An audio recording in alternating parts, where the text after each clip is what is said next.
मी तुम्हाला पत्ताकोबीचं बेसन दाखवणार आहे। त्याच्यासाठी मी तेल टाकते 2 माप,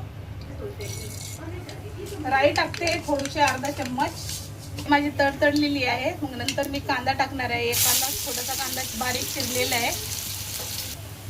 कांदा माझा थोडा भाजत आलेला आहे। मी अद्रक लसूणची पेस्ट टाकते थोडीशी, कढीपत्ता, हिरवी मिरची, अर्धा चम्मच जिरा पावडर, अर्धा चम्मच धनिया पावडर, अर्धा चम्मच मीठ, अर्धा चम्मच हल्दी पावडर, लाल मसाला 1 चम्मच। हे सगळं भाजून घ्यायचं आहे। माझं भाजलेलं आहे। पत्ता गोबीला मिक्स करून घेते। सगळं वरती पाण्याचं झाकण ठेवून द्यायचं। पाणी टाकलेलं नाही, आता झाकण ठेवते आणि पाणी टाकते वरतून। हे असं वाफेवरलं पाणी सगळं आतमध्ये जातं। हे बघा,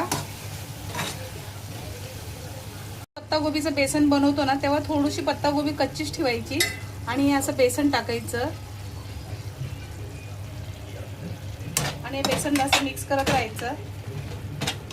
खूप मस्त होते पत्ताकोबीचं बेसन, करून बघा। आतापर्यंत हे छोटा चम्मच आहे असा।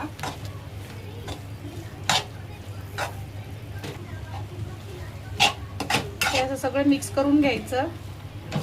2 मिनिटं वाफेवर ठेवायचं आता।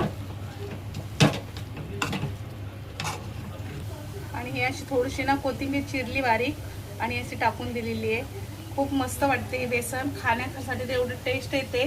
तुम्ही करून बघा। माझी रेसिपी आवडली तर मला शेअर करा, कमेंट करा, सबस्क्राईब करा आणि नेहमी मला रेसिपी सांगत राहा की तुम्हाला कुठची रेसिपी पाहिजे असेल तर मी नक्की करून दाखवायचा प्रयत्न करत जाईल।